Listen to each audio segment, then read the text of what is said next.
Welcome to this our 11th virtual sea angling forum and the 7th with the IFCA. I'm delighted this evening to welcome our speaker, Chief Officer David McCandless, who's also a sea angler. And working in the background with me tonight is Hannah Rudd, who's our Policy and Advocacy Manager, and Hannah will be managing the questions later. But before I hand over to David, can I just explain to you how the evening's going to run? For the first time, we're using the Teams webinar feature to run this event. This should hopefully make it more interactive for you in the audience, but we need your help to achieve this and to make it work successfully. David's going to give a presentation to us shortly using PowerPoint, and if you have any questions for David as he presents, please type them in the chat box and Hannah will check and moderate any questions, and then we can invite you to speak later once David's had an opportunity to answer the questions that Hannah will put on your behalf. Please do allow us when if we do come to you and ask you to be able to speak directly to David, just to set that up by turning your camera on and your microphone on, and then we'll turn it off again once you've finished. Upon the conclusion of the question and answer sessions after David's spoken, I'll then come back on the screen to close the evening, and throughout the evening I'm hoping there's going to be no technical issues, but I'm very much going to be sitting in the background trying to help anybody who haven't been able to log in. Just the last couple of things to say to you is that the forum is being recorded, so it will be available to watch as soon as we can download it onto the Angling Trust website after this event. And the next time you'll hear from me is later in the evening when we finish. So finally, if I could hand over to David, please, and welcome you, David, from North Eastern IFCA, and let you share your screen to give your presentation. Thank you.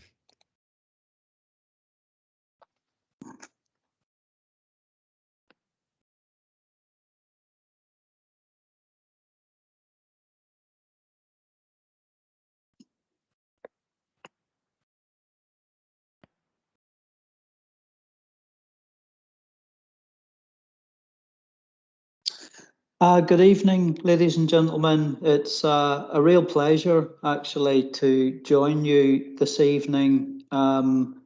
This is a first for me, as it might be for many of you folks, and hopefully the technology works really well and everything runs really smoothly. As Nevin said, I'm David McCandless. I'm the Chief Officer of North Eastern Inshore Fisheries and Conservation Authority. So I've got a short presentation really just to give you a background and understanding of who we are, what we do, but I've also tailored it to more relevant regulations and management regimes that we have in place, and also some of the recreational angling centric work that we have done over the years. So just a wee bit about our IFCA district. We are, in terms of our membership, we are one of the larger inshore fisheries and conservation authorities. We have 30 members in total, and our area runs from the River Tyne in the north down to just true east of Halesam Fort, which is located on the northeast Lincolnshire coast. Total coastal miles about 295. We've 29 ports and landing points across the district. And we have approximately currently 900 square kilometres of marine protected area. So those marine protected areas, some of the largest ones, for example, are the Humber estuary, which is the second largest coastal plain estuary in the UK, with a lot of very sensitive habitat and high level designations, through to Flamborough Head, just north of Bridlington on the map there, which has some of the largest seabird colonies in Europe. Then following through the cliffs, through Scarborough, Whitby, moving up to the River Wear and the Wear estuary, and the larger conurbations of Hartlepool and Sunderland, sort of the more industrial landscape. So 7 main rivers and estuaries there. In terms of the commercial fishing industry, we have approximately 650 licensed commercial vessels. But contrast that with over 2,000 non-commercial operators, and these are unlicensed vessels that work small numbers of fishing lobster pots, and they may work some small amount of net, etc., and also recreational fishing from those vessels as well. Now, in terms of sea angling, we probably have about 40 plus commercial charter vessels that are based throughout the district. In terms of the number of anglers, who knows? I guess, you know, the figure could be around 100,000 across our area who are regularly engaged in sea angling. So quite substantial when you contrast that with the commercial fishing industry sector. In terms of, again, this is commercial fishing and fish processing businesses that are engaged throughout our area. Approximately 13,500 tonnes of fish and shellfish are handled. Not all of that is directly landed at fishing ports in the traditional way from fishing vessels. A lot of that does come in overland. Some of it's even air freighted into the Humber ports and the processing centres around the Humber estuary, Grimsby and Hull. So total value around that is about 33 million. Again, in terms of contrasting levels in terms of recreational angling, it's very difficult to sort of you know look at any kind of specific figure of value, but like overall in England, something like £1.2 billion contributed through recreational fishing. So that's a broad skip through our district. Just moving on to our resources, our primary remit as an inshore fisheries and conservation authority is to ensure the sustainable exploitation of sea fisheries resources. Now, sea fisheries resources under the legislation doesn't just mean fish and shellfish, it means everything that grows or can be grown in the sea. So it also extends to things like seaweeds. Seaweed harvesting is an increasing or developing activity that we're responsible for managing. It could also mean the harvesting of other types of marine life, such as mussels, winkles, and other species. So quite extensive. So in terms of how we try and deliver that, which is a big ask, in terms of our staffing resources, you can see the structure on the screen there. Quite a simple structure to understand. There's myself that sits at the top in terms of heading up the operational activity. And then the organisation is split into 4 main teams.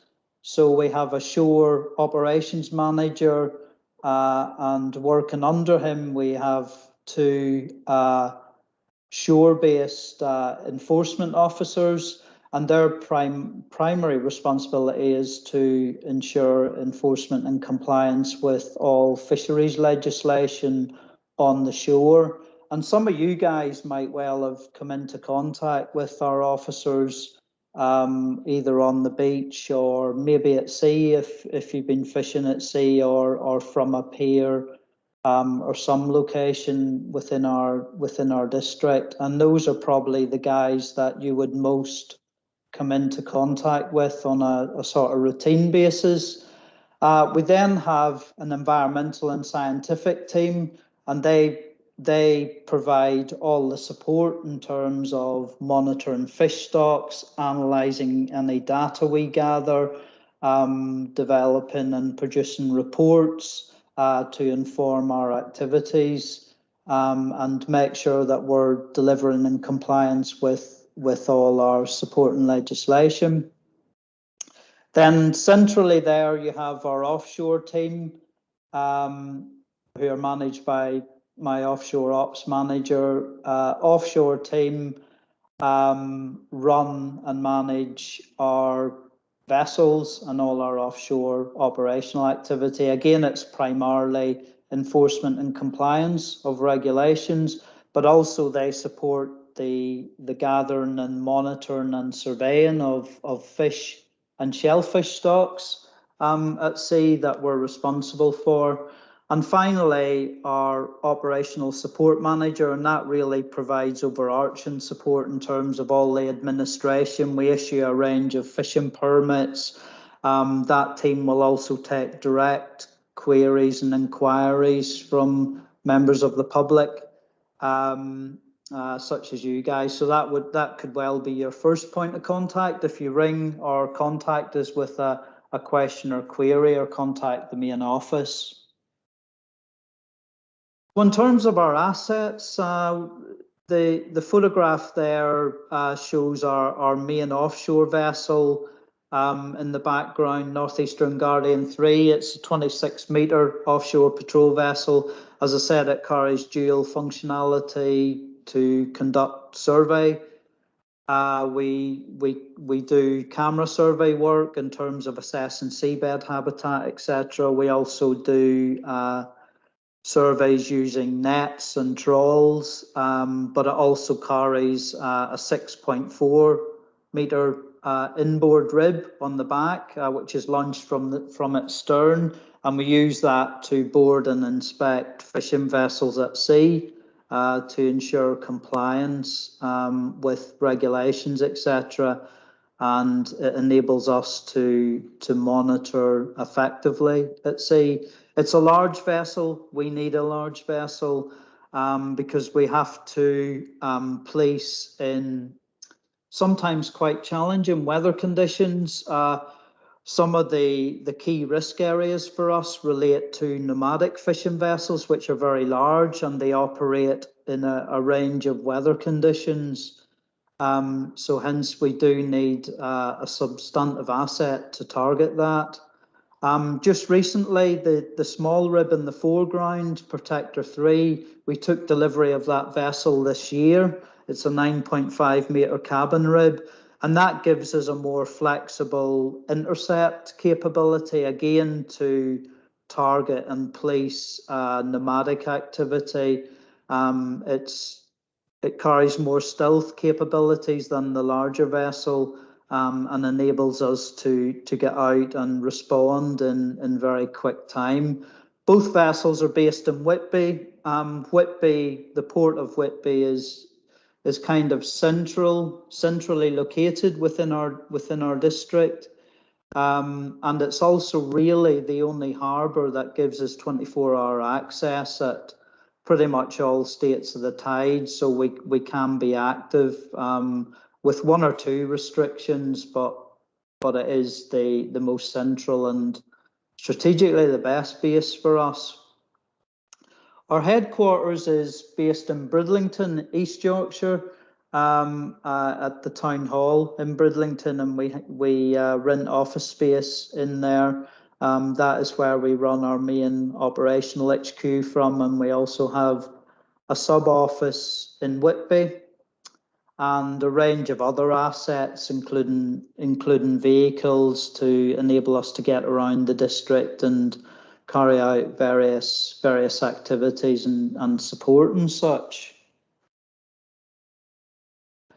Just moving on a bit more. One of the key tools that we use to try and deliver our statutory duties and responsibilities relates to our bylaw making powers. So under the legislation, we can make both regular and emergency bylaw regulations.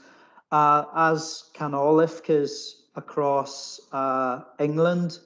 And the beauty of that is that we can tailor those bylaws to local needs and local requirements that are specific to the area that we work and operate in. And one of the big game changers for us, which came about via the Marine and Coastal Access Act in 2009, was the ability to make emergency bylaws. Now, these bylaws can be introduced within 24 hours or less. They have to meet two main criteria. One, that the requirement is urgent, it's fairly urgent and critical, and it couldn't have reasonably been foreseen.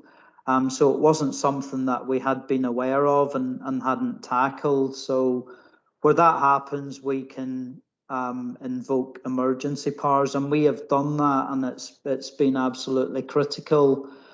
Some examples of where we've used emergency bylaw legislation was to tackle an emergent scallop dredging fishery that we couldn't control with our normal bylaw regulations.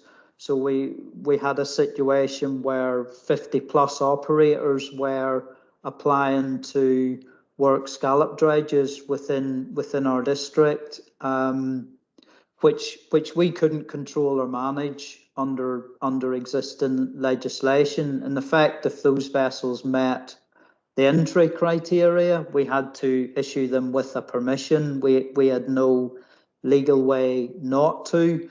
So with that situation, we couldn't have reasonably foreseen that happening, and it was really urgent and critical for us. So we used emergency powers, and we put in an 18-month prohibition on all activity, all relating to scallop dredging. And then from that, we developed a really robust management framework, which is now in place. And I'll touch on that a bit later. Other circumstances where we've used emergency powers really effectively, we had a prevalence of illegal cockle gathering. Again, we couldn't reasonably have foreseen that, and we used emergency powers to stop the activity while we developed a longer-term management solution for that. So a really, really important tool for us. And currently, outside that, we have 17 bylaw regulations in force across the district, which support the management of fishing activity. A lot of that is managed under permit schemes, which carry certain conditions. Other bylaws ensure stock conservation, and others are very specific to protecting sensitive areas and providing greater environmental protection. Just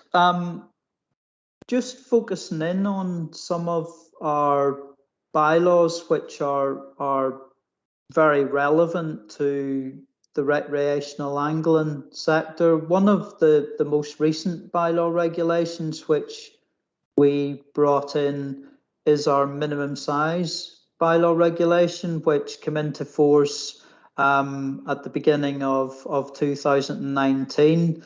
And there was a bit of urgency in bringing this bylaw regulation in, because previously we had relied on European fisheries regulation to ensure that there was adequate protection for minimum landing sizes across our district. And I think just about every fisherman, be it commercial or recreational, can actually understand the concept of minimum landing sizes. You know, they're there to ensure that all the relevant stocks attain a large enough size to enable them to sustain exploitable fisheries, both recreational and commercial. So the concept is very simple, it's understandable, but hugely important.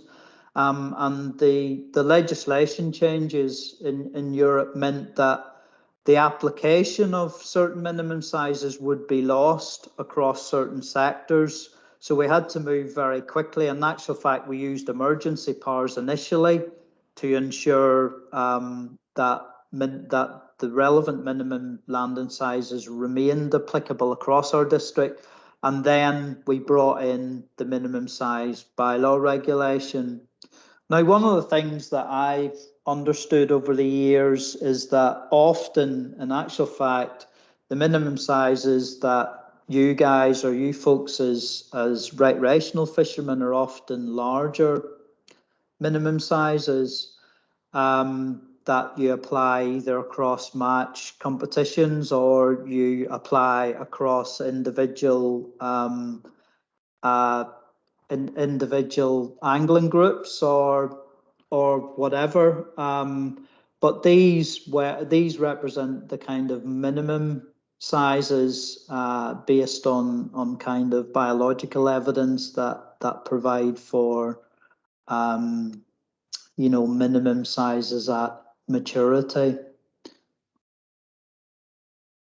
Just moving on, another very relevant bylaw regulation, and for some of you who have attended other similar evenings with other colleagues, other chief officer colleagues across the IFCAs,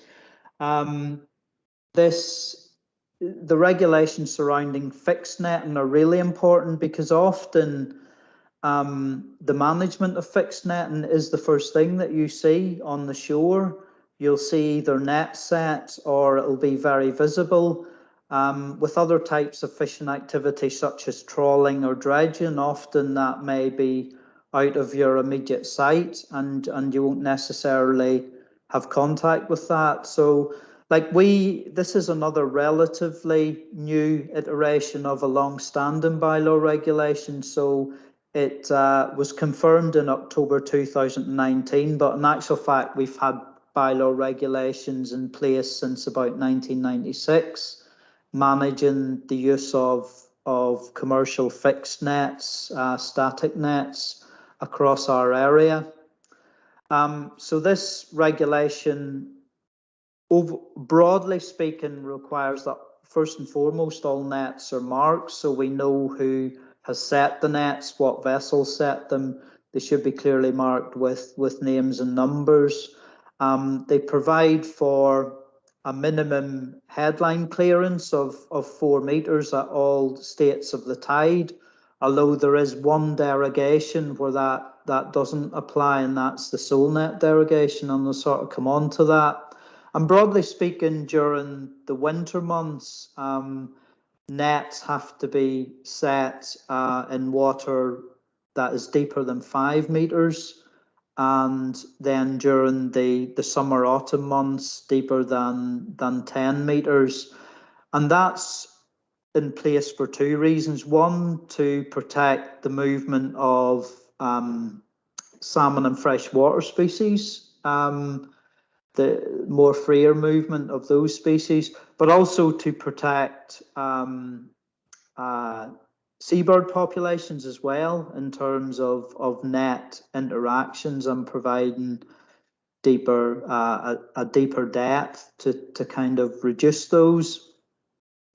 The bylaw itself prohibits fixed netting in a number of very sensitive areas. So throughout the Humber estuary, and I know in certain parts of the Humber estuary there is quite a bit of illegal netting, and that could present itself in some of the questions that we might come to later. Stays, which is a small outlet, a small beck runs through there, which supports sea trout populations and Whitby-esque as well, which is key for salmon and sea trout movements.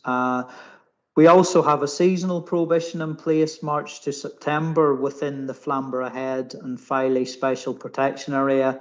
I talked briefly about the sea cliffs at Flamborough Head and the importance of bird populations there. So that seasonal prohibition just ensures, and there's a reduction in impact with seabird populations from fixed nets in that particular area. So maybe more relevant, even more relevant to you guys that are maybe fishing off the beach, etc. You may have come into contact with some shore nets that have been set from the beach. We only permit, shore netting is only permitted between one particular area of our district. It's the Holderness Coast, between Flamborough Light and Withernsea Light.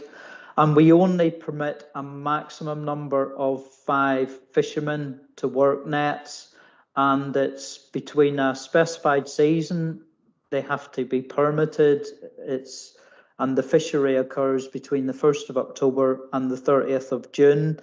Again, there might be some questions around this fishery.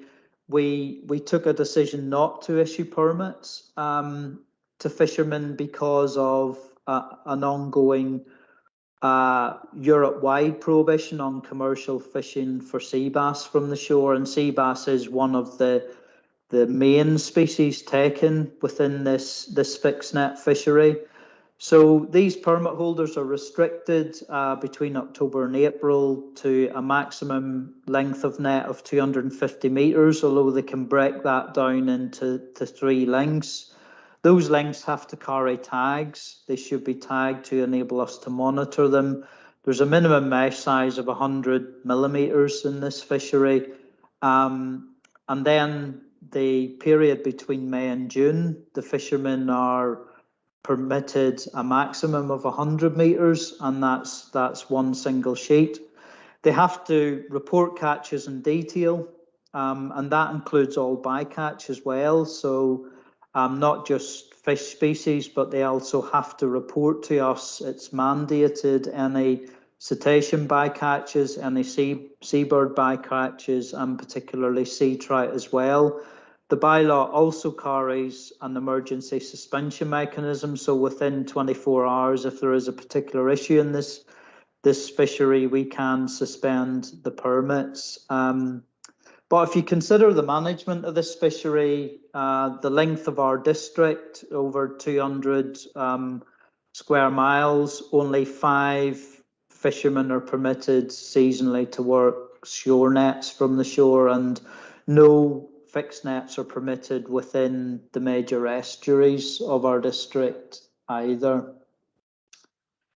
So other bylaws in force, in terms of how we protect our inshore fisheries and ensure that exploitation remains sustainable, in terms of trawling, and we've all seen the press and news in recent times over super trawlers accessing UK waters, foreign vessels accessing UK waters. Within our district, our statutory district runs out to 6 nautical miles, and again, we would like to see an increase in that over time, and we'd certainly press the UK government to extend our statutory jurisdiction perhaps to 12 miles. At the minute, it's 6 miles. So within that area, there's a maximum length for trawlers. So only trawlers that are either 18.3 metres or under, or 400 kilowatts engine power or under, can access that area. So we restrict on vessel size and engine power primarily. In terms of scallop dredging, which I talked about, we have the most restrictive management measures of any IFCA across England. So we have a restricted permit scheme, and during the last 4 to 5 years, we have only issued a maximum of 3 permits, so only 3 scallop dredge operators allowed or permitted to fish within our IFCA district in its entirety. All scallop dredging is prohibited inside 3 nautical miles, and it's only permitted in 2 designated areas between 3 and 6 nautical miles. It's limited on vessel size to 12 meters and 221 kilowatts. We only permit a maximum of 10 dredges that those 3 vessels can operate. There's a closed season which runs from May to October. When the fishery is active, there's a nighttime closure, and they must run mandatory AIS. Now that's automatic identification system. So mandatory satellite transmissions from the vessels that are fishing within our district, and that shows their position, course and speed at all times, that they're active in our district. They don't have to be fishing. They also have to run that system has to run actively when they're moving from port or moving out of port. And there's monthly mandatory catch reporting. And we also have the ability to suspend permits potentially if there are any issues with that fishery. In terms of our commercial fisheries, those are dominated by pot fishermen primarily within our IFCA area. And they are managed through permitting schemes. So we have a permitting scheme for commercial and non-commercial operators that are targeting shellfish, and they are restricted on vessel size. So a maximum of 10 meters inside 3 nautical miles, and then a maximum of 16 meters in terms of vessel size between 3 and 6. We have a maximum pot size. We require all pots to carry mandatory escape gaps that allow juvenile lobsters to escape. We have a minimum edible crab size of 140 millimeters carapace width. That contrasts with the UK statutory size of 130 for fishing areas outside our district. We have prohibitions on land and egg-bearing lobsters, soft lobsters, V-notch lobsters, mutilated lobsters, and we also have prohibitions on crab, edible crab that is used as fishing bait in pots. There are certain derogations to that, and also velvet crab. We have bylaws that cover mandatory catch returns, so any commercial operator or fishery must submit mandatory catch and effort returns to enable us to adequately monitor what is being caught and retained. We have a bylaw regulation that covers cockle management. Again, it's managed under a permit scheme, closed seasons, minimum sizes, daily catch limits.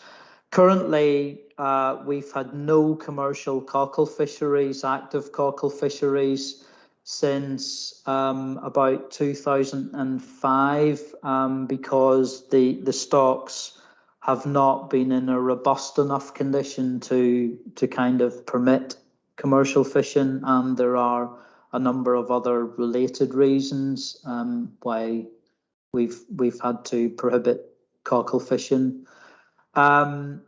We have marine protected area bylaws. We have a specific management regime in the Humber, which covers trawling.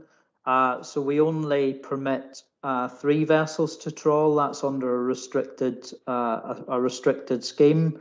We have extensive conservation measures around Flamborough Head. So again, there's prohibited trawling and a restricted permitting scheme for trawling. And we also have, which amazingly remains only one of 2 no-take zones or highly protected marine areas, the Flamborough Head no-take zone that many of you might be familiar with, which sits around Flamborough Head from Danes Dyke, the Danes Dyke area. And as I say, amazingly, that is the only highly protected marine area in the North Sea, and only one of two currently in the UK, actually, or certainly England anyway. And finally, we have a bylaw which we put in place around 2006, 2007 to protect taupe. And I'll come on to that because it is quite an important bylaw, and it was born out of some work we did looking at recreational angling. So I'll briefly touch on that in a slide or two. So moving on, the thrust of this presentation is really about us working together, and at the end of the day, we all carry the same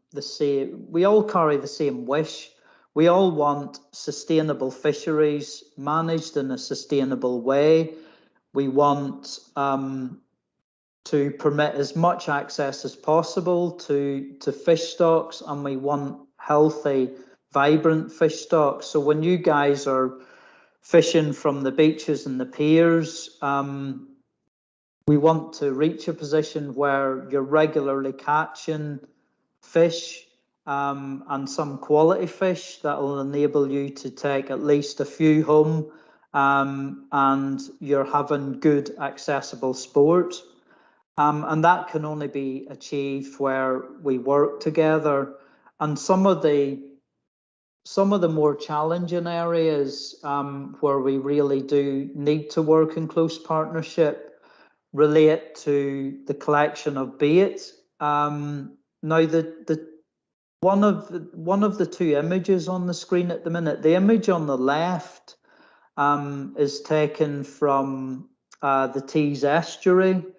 At South Gare on the Tees estuary, and all those little black dots that you can see in that picture are used car tires, and they're traditionally placed to trap peeler crab or crab at certain times of the year for bait, which is the activity is perfectly permissible, but there's over 2,000, maybe 2,500 tires we estimate there that are set in that environment. Now, that is a really sensitive habitat. It's a really sensitive environmental area on the Tees.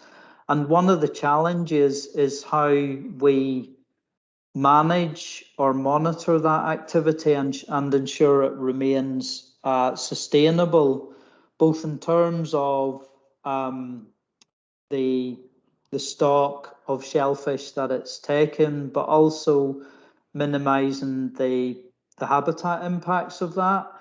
And that is our challenge. As an IFCA, we have a legal duty to strike a balance. So it's not a case of prohibiting one activity in favour of another. It's striking the balance. So we permit the placing of tires, that is permitted, but together we have to work very closely to ensure that that remains sustainable. So it's not about, as I say, prohibiting one activity in favour of another. It's trying to find that balance. And similarly, bait digging and bait collection through bait digging is another challenge. We're not here to say you guys can't dig bait in certain areas, but there has to be a mutual understanding and appreciation that some areas are particularly sensitive. Now, one of those areas is located in the Humber estuary, in Spurn Bight, just at the back of Spurn Point, and a lot of you will be familiar with this. It's a really popular area, and quite rightly so, for digging bait and collecting bait through digging. But also in that area, we have one of the most sensitive habitats, I guess, in Europe. It's classed as a red risk habitat, so highly sensitive, and it harbours seagrass, which is a very, very important type of seaweed, and it harbours a very unique habitat, and it's highly sensitive. So on the back of trying to deliver our remit in terms of sustainability, we back in 2000, and I guess it was around about 2016, 2017, we did a lot of monitoring and survey work in this area, and you can see where we've mapped the main prevalence of seagrass. So from that work, we then designated a protected area called the Humber Estuary Seagrass Protected Area. And within this zone, no digging or other types of invasive activity is permitted. Now, you can still fish using rod and line within this area, which is permissible, and we deem that permissible in terms of looking at the risks of impact on seagrass. But what we can't permit is more damaging activity. So activity such as digging or dredging or trawling or setting nets or setting other types of fishing gear actually significantly damages, and it has a serious impact on seagrass. So really, it's one of the key things I wanted to highlight is just the importance of this area and the fact that it really does need respecting. Now, bait digging can be undertaken throughout in other parts of the area, aside from this area. But as I say, it's really using this opportunity to promote this. It's the only area that's actually closed to activity within the entire estuary. And we need to work with you guys to manage that effectively, and also respect it and promote it and understand why it has been designated. And so yeah, it's, as I say, there hopefully will be some more questions around this. On the shore, the area, we tried to designate it visually, and back in the day, and I haven't been there for some time, but we designated it in terms of telegraph poles. So the telegraph poles were numbered along Spurn Point, and it runs, I think, from Telegraph Pole in the north, 22, to 51 to the south. So Point F and Point A, it kind of gives a visual reference there. But hopefully there'll be some questions and discussion around this, and I think it highlights kind of the work that we really want to try and do, and much more in partnership as well, rather than being perceived as the dictators and, you know, the people that are kind of prohibiting activity, etc. Another initiative that we got involved in January, actually, last year, is the National Fishing Line Recycling Programme, which has kind of been a revelation. So we've installed 2 fishing line recycling units in Whitby, and it was really a pilot just to see, one, if the units, once they were put up, stayed there, and also the signage. But in actual fact, they did, and broadly speaking, they have been really respected. And it also offered us an opportunity to put notices alongside the recycling units, which provide summary information on the species likely to be caught where the units are placed. And there's also advice on good practice in terms of the minimum sizes of those key species. And really, other good practice, take your rubbish home, you know, and take other discarded materials home, and, you know, look after and return undersized fish, etc. So some good practice advice. And since the start of the scheme, since placing those units, we've collected over 16,000 metres of disused fishing line, which has been collected and contributed towards the national programme. And these are exactly the things that we want to be doing more of, I think, in terms of working collaboratively and working together. And it's just a small example of what we can do. Another example of working together to kind of enhance and develop recreational fisheries. These photographs were taken way back in 2006, and sadly, one of the guys is no longer with us who supported this work, one of the vessel operators. But back in 2006, we recognised a need to explore the opportunities around recreational fishing. We felt at that time, 15 years ago, that broadly speaking, recreational fishing and particularly charter fishing was kind of stuck in a very it might be controversialist, but stuck in a very kind of dated mindset of jigging, targeting targeting a small number of species, mainly cod, whiting, and other species. And we felt there was untapped opportunity really around more novel species at the time, 15 years ago, and species that people hadn't necessarily been interested in, such as taupe.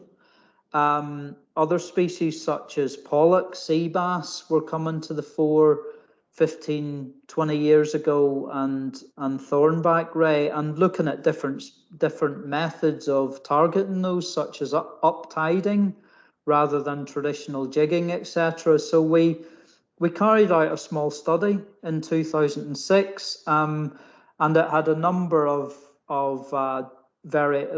components. So we did some work with offshore charter vessel operators, and we worked across 8 trips using a range of different techniques away from the traditional jigging. And what we identified very clearly through it was the opportunities that taupe stocks potentially offered to the area, and particularly to the south of our district along the Holderness coast. So during the study, the trips that we went out, the 8 trips, there were 13 taupe caught across those eight trips, up to 22 kilos.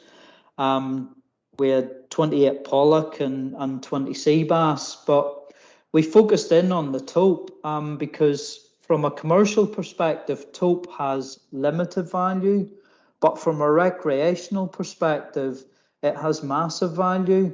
And on the back of that work, we brought in a bylaw to protect taupe, so it would permit catch and release of taupe, but it prohibited the removal, the permanent removal of taupe. And the basis for that bylaw regulation was really to protect and enhance that species as primarily a recreational species, rather than a commercial one, and all the added value that goes with that. So the financial, the economic return to the charter skippers, overnight accommodation, purchases in tackle shops, etc. And that is, since 2006, we haven't done so much of that work. And I think broadly speaking, we've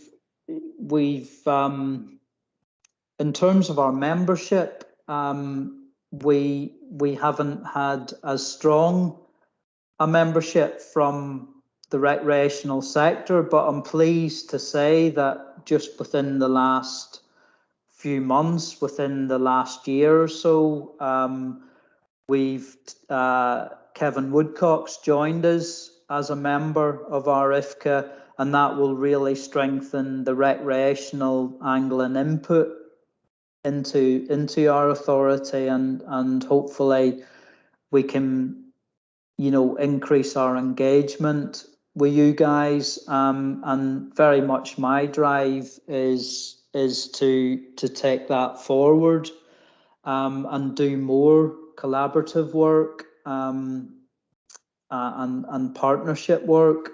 As Nevin said, like, I grew up in Northern Ireland, in a small coastal town, Portrush, on the North Antrim coast. And as young as I can remember, probably my earliest memory of rod fishing is maybe about 5. And ever since there, I've been hugely passionate about angling. And I think that this is a key thing to remember. Yes, we're regulators, and too often chief officers and regulators are seen as something, maybe the enemy's a very strong descriptive term, but we're not. And a lot of us are passionate anglers ourselves, and we want to see sustainable, thriving fisheries that will benefit all sectors. But we have that ultimate statutory duty where we have to provide a balance, and we have to take account, legally, we have to take the account of the needs and wishes of all stakeholders, both commercial and recreational, and it's very much about striking the balance, the balance within that, in terms of trying to deliver sustainable fisheries. So hopefully that gives you a kind of whistle-stop tour of our district, some of the regulation that we have in place across our district. I've tried to tailor it to what is of most interest to you guys and what you're most likely to come into contact with. Looking at some of the key partnership work and initiatives that we've done, it's been a while since we have done some meaningful work. The 2006 study was a very small study, but I think it was cutting edge at the time, and hopefully we can do more of that and meet the challenges collaboratively, to try and achieve the same ultimate goal, really. So I think that's enough of me, kind of. Hopefully you found it interesting. I haven't waffled too much, and I haven't dominated too much of the time, and permitted enough time for questions, which is really the key thing. It's a two-way discussion. So many thanks, and over to you, Nevin, I think. Yeah, Thank David, you. Thank you, David. And just a few issues. As I mentioned to everybody at the beginning of the event, this is the first time we've done this using the new Teams webinar function, and we've had a problem at our end being able to view the chat facility, and I'm guessing that some of you in the audience may have had issues being able to use that as well. And I'd explained that we were going to use this to enable you to raise questions first of all. However, somebody has emailed me some questions who has had some technical issues, and I'm going to invite Hannah in a moment just to cover that. But one thing I just wanted to repeat, that several people have actually joined us as really since the introduction from myself, and I'm not even sure that I actually said who I was to everybody. So my name's Nevin Hunter, the Marine Coordinator with the Angling Trust, and have been setting up the events that we've had, and I'm joined tonight by Hannah Rudd, our Policy and Advocacy Manager. So I'm going to hand over to Hannah now. She's going to go through a couple of the questions that one of the members of the audience raised. If and we can't access the chat box. If you have been putting questions in there, we can't see them. So what I'm going to ask you to do then is, once Hannah's gone through these questions with David, and there's a couple of them that she'll pick up on, and hopefully David will be able to answer. Can I then ask you? You should be able to raise your hands. And we've got a relatively small audience, so what I can do is turn everybody on, and if people can put their however you want to read that, it's not meant to mean impolite, but I should be able to turn your cameras on. I can see one come up already, so great, that function works, we know. So Hannah, if I can hand over to you to take that, the questions that came in on an email to us to do that, and then I'll let you work through the people with the hands up for questions. So I hope that works for everybody. Over to you, Hannah. Thank you very much, Nevin, and thank you, David, for a great presentation. So as Nevin said, I'm the Policy and Advocacy Manager for the Angling Trust, and we've had one or two questions in. Now, apologies, David, if you've answered these already, but as Nevin alluded to, there's been some people join us since the beginning of the presentation, so we can never go over details enough, I think. The first one is, and this is from a gentleman called Derm, and he says, there was talk on the internet in January that the North Eastern IFCA was involved in lobbying the government to allow shore netters on the Holderness coast to target bass. I think this is based on an email from DEFRA. Is there any truth in this, and what is the current state of this? Are bass nets now allowed? Yeah, thanks. Yeah, thanks, Hannah. I thought this question would come up. We have had a bylaw regulation in place since about 2006-07, which manages the use of fixed nets, and I'll focus on fixed nets from the shore, which is the main thrust of the question. Prior to that, it was unregulated, so we had nets set all over the place, all over the shore, and it was unregulated. Then in 2006, we brought in a bylaw regulation which restricted shore netting to a maximum of five permit holders. So five netsmen across our entire district from north to south. And the fishery was managed primarily targeting sea bass, but it also takes a range of other species, and it varies significantly from year to year. So that fishery has been in place and it has been managed since 2005. And then in around about 2017, there were developing concerns over the state of sea bass stocks across Europe. So as part of the management measures that were introduced across Europe, measures were put in place to prohibit commercial fishing for sea bass from the shore. Now, at that point, we took a decision to prohibit the issue of our permit. So we suspended our permit scheme, which was actually placing us at risk. Now, the reason we did that is because one of the main species caught in the fishery is sea bass, but a range of other species are caught, including cod and whiting, and at certain times of the year sole, and other species. But because catches were dominated by sea bass, we suspended the issue of those permits. Now, earlier this year, we were notified by DEFRA that there had been some changes to the legislation, and bycatch of sea bass would be permitted. And on that basis, we took a decision to open the fishery again under our permitting scheme, and that process is underway currently. So we are intending to reopen that fishery. shorenet fishery has been, it's carried certification from the Marine Stewardship Council and independent audit as well, and at the time it was one of only 15 fisheries that carried that certification.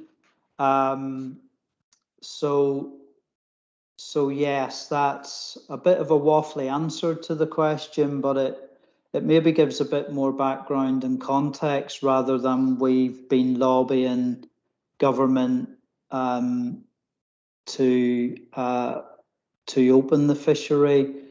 The fishery has always been open, but we took a precautionary decision not to issue the permits because of the conflict with the European legislation, and we came very close to taking a legal action from the fishermen themselves in terms of the grounds that we had for suspending the fishery. Okay, that sounds that answers the question.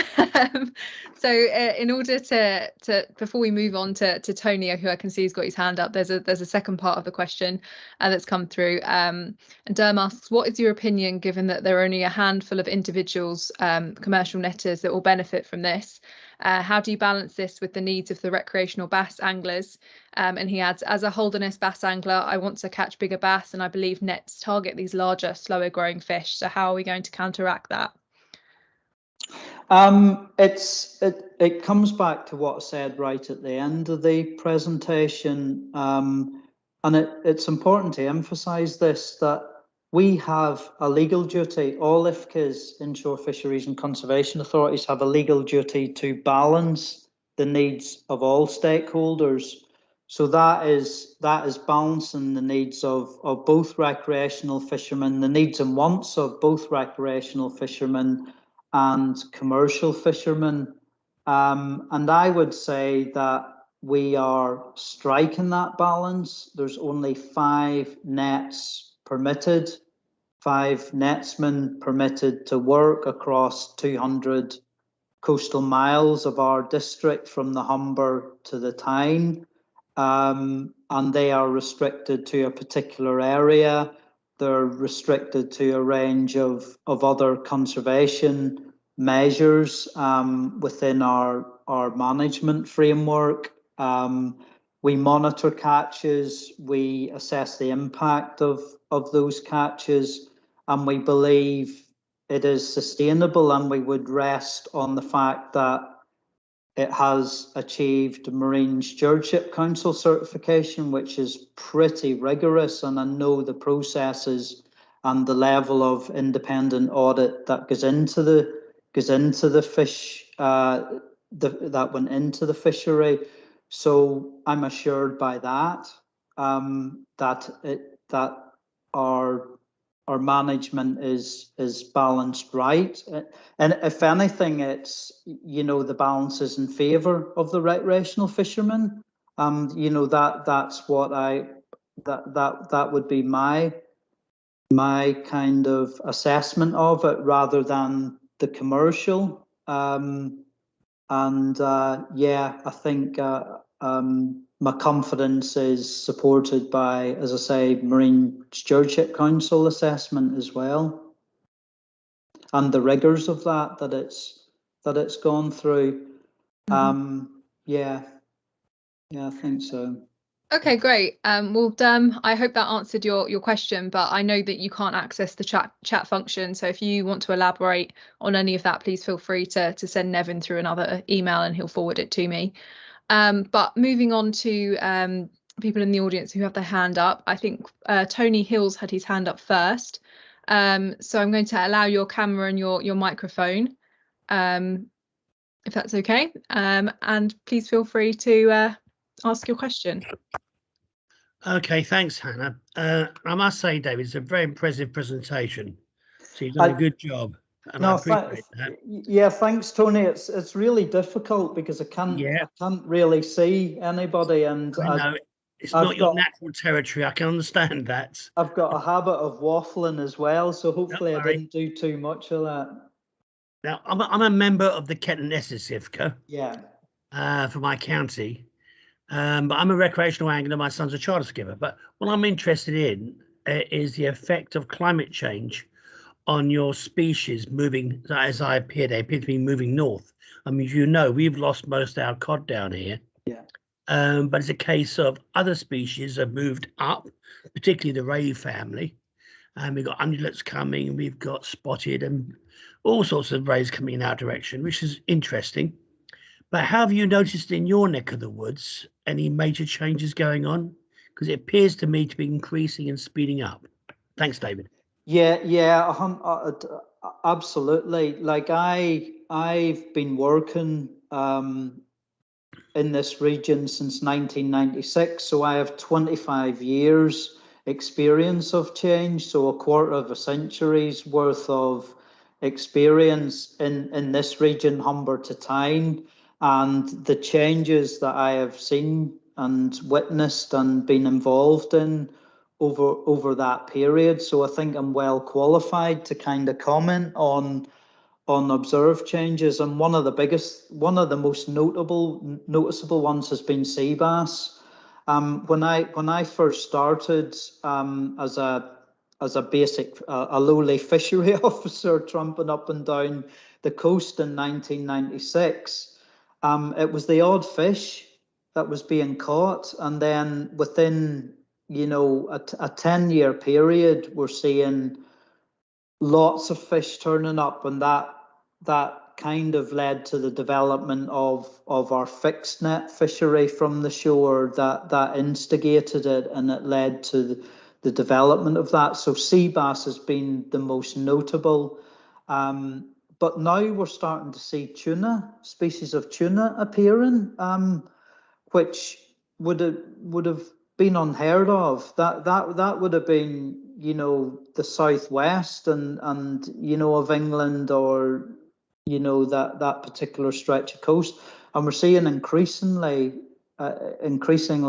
reports of tuna and other species. And I think cod has dropped off, although the winter hasn't been a bad fishery for shore fishermen in our region. I think Holderness has had quite a decent winter season on cod. But bass, tuna, and other species, we're seeing changes, and it is speeding up. I definitely agree.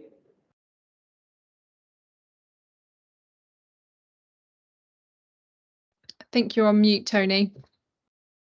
Are you allowed me to come back for a supplementary?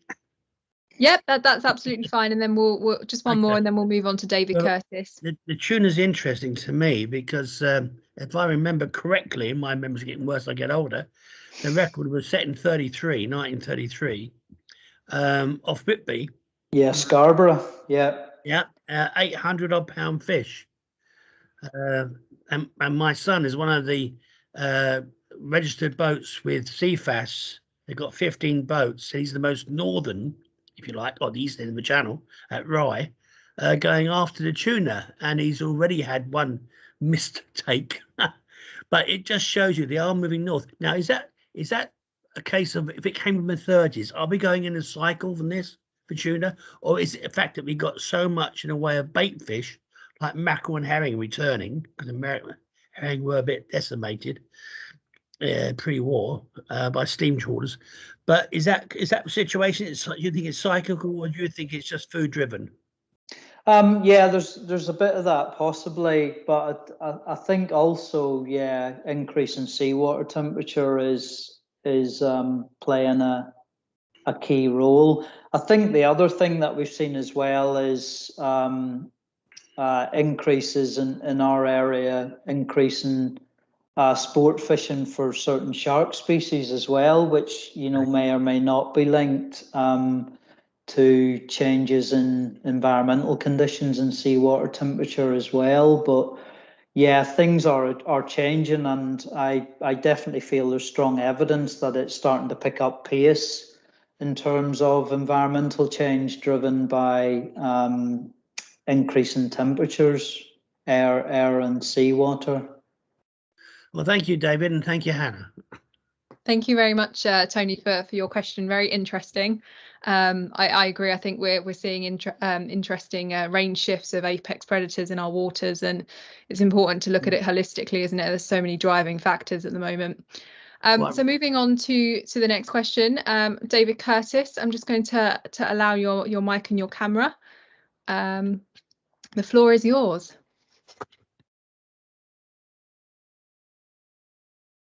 I think you have to unmute yourself, though. That's the only thing. Okay, great.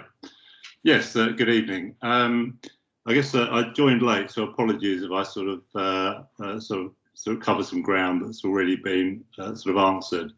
But just sort of coming back to the shore netting, I mean, you've talked, David, about the fact that it's a Marine Stewardship Council certified fishery, but that's kind of really quite irrelevant, isn't it? Because it's kind of illegal for shore netters to target bass, and the shore netting fishery that you've got up there is a targeted fishery. If you look back at the history of this, sort of back in your report, NESFC report back in 2002, I mean, it's sort of clear. So there's growing interest in targeting sea bass during the closed season using fixed gill nets. This sort of started off as being a salmon and sea trout fishery, and it's become a targeted sea bass fishery. And in fact, the permits that you were issuing was for a net for taking intertidal sea bass. So kind of what we've got here is a fishery that has been made illegal, and you know, it's still illegal to target bass. So I'm really interested to understand what's going to happen to that fishery now that there's been a change of law to allow incidental bycatch. Kind of what is North East IFCA planning to do about it? Also, I think I did hear you say that you didn't lobby, but from looking at your minutes, I think it's clear that you personally lobbied. I believe, and contradict. Tell me if I'm wrong, but you personally lobbied the EU and DEFRA to get that reopened. And sort of question that I'm sort of wondering is, did you actually have a mandate from your own committee to go and do that sort of lobbying to reopen the fishery? Because it seems to me to be going sort of beyond, you know, beyond possibly what your mandate might be. So anyway, I'll stop there. Thank you. Thanks, David. There's a lot in there. In terms of the fishery, as I said in answer to the previous question, you're quite right. Back in 2006, the fishery kind of developed from increasing numbers of sea bass appearing in our district. But the fishery is a mixed fishery. Yes, sea bass is one of the main species taken, but the last time the fishery was active, 2.5 tons of sea bass were taken, but also a ton of cod was taken within that fishery as well. And at certain times of the year, it's targeted towards sole fishing, so taking soles. So it is a mixed fishery. Yes, it's dominated by, catches tend to be dominated by sea bass, but other species are taken as well, and it's managed as a mixed fishery. Now, we took a precautionary decision, as I said, to suspend the issue of permits because of the Europe-wide prohibition on taking sea bass. That was a decision that my authority took in consultation with myself. and we felt it was prudent, but ultimately, you know, it is a mixed fishery. It's not completely a targeted sea bass fishery.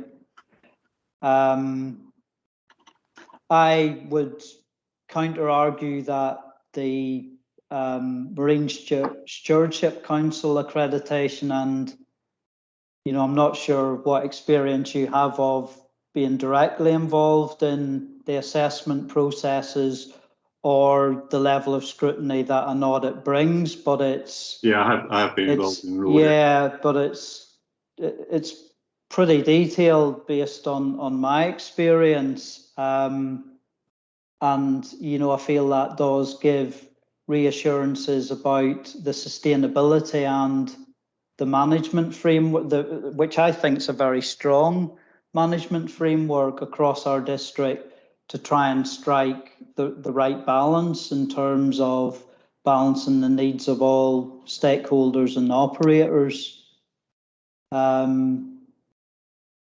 Yeah. Sorry, so I was asking you what's going to happen, and about lobbying, whether you actually had a mandate from the committee to lobby. Yeah, the committee were the committee were keen that yes, I did. Yeah, I think the short answer, David, is there was a mandate. It was done in full consultation with my authority, and yes, you know, I feel there. Yeah, there was a mandate there, and it had, you know, it had full backing and support of my authority in terms of the decisions we took around the fishery, the engagement we had with DEFRA and other partners. You know, my position would remain that it is a mixed fishery. Catches are dominated by sea bass, but not to the absolute exclusivity of other species. As I say, But the fact that it's a mixed fishery doesn't really kind of address the fact that if the major species being caught is sea bass, then it is targeting sea bass. No, that's wrong. It's certain times. The fishery runs between October and June, and during the period April to June, within that permitted season, it actually becomes a targeted fishery for other species. You know, it's primarily sole and other species that are taken rather than sea bass. So, you know, perhaps we have to agree to disagree really on it. Are you suggesting then there should be temporal sort of measures then to avoid the targeting of bass at relevant times of the year? The season itself runs from October to June, the netting season. So the permissions the permissions that we provide for the setting of fixed nets run from October to June. So that is our permitted season, and that fishery is reopening this October. Okay, well, I think I see Hannah's wants to jump in, so I'll thank you very much for that. Yeah, sorry, David. Just in the interest of time, Sure. Because we are running short now. But thank you both for those questions, and I'm sure if there's anything else you want to ask, I'm more than happy to connect you both afterwards.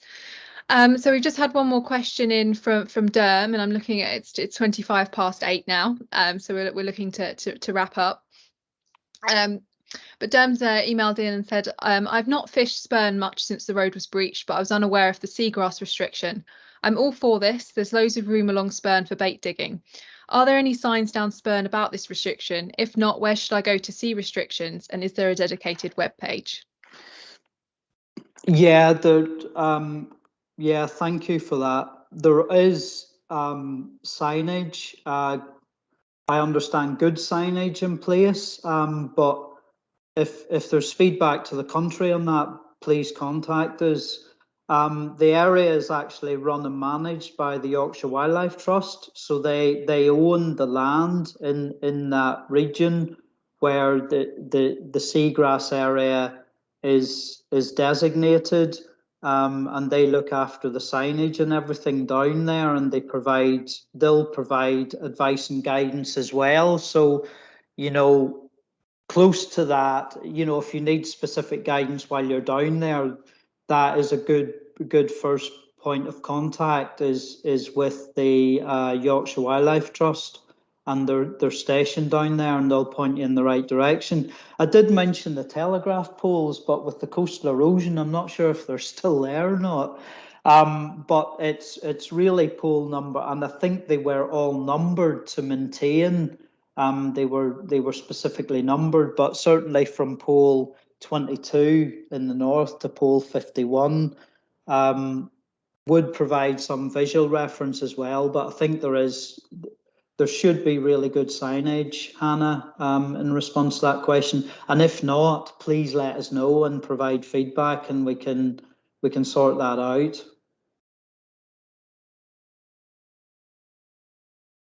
Sorry, I was struggling to find the mute button there. Okay, brilliant. That sounds great. I think we've lost something like over 90% of seagrass meadows in the UK, haven't we? So any habitat restoration projects like that are fantastic, and they support fish nursery grounds. So it's all in our interests. Well, thank you very much to everyone in the audience for joining and for your questions. I think we had a lot to think about today, and it's always great to get passionate questions that are relevant to anglers and have this communication opportunity. So thank you, David, again for giving your time up this evening. I'm now going to hand over to Nevin Hunter for some closing remarks. But thank you again for everyone for this evening. Yeah, thank you, David. I just want to make sure I had my microphone on there, so I do apologise. Yeah, thank you, David, for your presentation this evening. Brilliant, and answering questions from the audience. Thanks also to Hannah for dealing with the questions, and hopefully in the future we'll sort out some of these little technical issues we've had. Can I advise you, we're planning to run further forums with our IFCAs, with the Northumberland and the North Western IFCAs forums coming up in October and November. But our next forum actually is on Thursday, the 7th of October, when we will return to our shark theme. And our guest will be Dr. James Thorburn from St Andrews University. And David's already mentioned it. He'll be talking about his work on taupe. When I say that, he's mentioned it, the taupe species. And James has been involved working in Scotland, particularly with taupe and with sea anglers on some of his research. And the reason that's particularly relevant is that anglers, at these forums have asked us, could we consider running a forum relating to taupe? So we do try and listen to what you tell us. If there are particular forums, then please do let us know, and we'll try and pick up these themes. But just linked into what people want us to talk about, and it'll interest Tony, no doubt, who raised the questions about the tuna earlier on. We are still hoping to run a tuna forum with Steve Murphy, who's out busy on the chart program at the moment, probably after the current season. So really, realistically, that's going to be early next year. So for Tony and anybody else, do keep an eye out. If you're not signed up to our C newsletter, do that, because we'll be keeping updates on there. And I'm sure you're going to find that, I've heard Steve speak on more than one occasion, and he's brilliant. And giving an update perhaps about what's going on this year would, I'm sure, interest a lot of people, particularly, as Tony mentioned, we're looking at bluefin tuna particularly being seen, more and more around, the coastline of across England. But if you're interested in sharks, you may also be interested to know that we're going to be hosting a forum on angel sharks, a critically endangered species. That's going to be on Thursday, the 2nd of December. Our speaker then is going to be Jake Davies, who's the project coordinator for the work done in South Wales on this. And I've just agreed with him today that he'll actually run that forum with us. And of course, angel sharks are critically endangered and a really interesting species to a lot of people as well. So if you would like something for us to cover in a future forum, please let us know, what it is. We're drawing up a list of and what we think is going to be an exciting program of events for 2022, and we would like to get a balance between hearing from people like the IFCAs, and we're hoping to get people like DEFRA and CFAS also to give updates on current situation with the work that they're doing. But we'd like to hear from you as anglers. What is it you'd like to hear us talk about? Another one to throw into the mix. I've approached the National Mullet Club, and we're hoping to look at mullet being covered as well for those who are interested. Citizen science is something we're really keen to support. So if any of you have been following our shark forums, and which Hannah has been leading on, I think she's been a bit coy. She's been doing some brilliant work on the Shark Hub, and it's key that anglers love to get updates from scientists, and whenever we've done any work recently with the Shark Hub, we've got scientists promising to come back and give us updates on their work, and that's really very much down to the hard work that Hannah's put in with everybody on the Shark Hub. And just linked to that, Tony was mentioning earlier on and asking about movement of species and that. If you haven't had a chance to look at it, I would recommend you have a look at the blue shark forum that we did right at the beginning of this series of forums earlier in the year, when Dr. Simon Thomas talked about why we're now seeing blue shark move more and more up through the channel, and Tony in particular, I'm sure that'd be of interest to you if you've not seen it already. As I mentioned earlier, we're going to look at a filmed copy of this forum being available on our website as soon as possible. But what I'll just finish off with is a couple of things. Feedback's so important to us after this event. I'm going to email you a feedback survey and some links. Can I ask that you take some time to complete that survey? It's really important for us, and we can allow you sort of up to 7 days to fill that in for us. It really does only take a few minutes, but it's so important for us to understand what you think works well, what didn't work well, but also what you'd like to see in the future, because we've now got nearly 3,000 people who've actually looked at our forums online, and we've had nearly 900 people actually attend the forums, which is brilliant from our point of view, and we'd love those to continue with your support. And just the last thing again, just to finish off with, you can keep up with upcoming forums by signing up to our free newsletter. You don't need to be an AT member to do that, and I'll cover that on the email that I send out to you shortly. And just absolutely lastly from me, thanks again to David for his presentation tonight and taking questions from you, and thank you to all of you for attending, and I look forward to seeing you all at a future event. If you don't mind logging off now, then Hannah, David and I will just catch up to see how we see the events gone, but thanks again for attending this evening. Okay, thanks.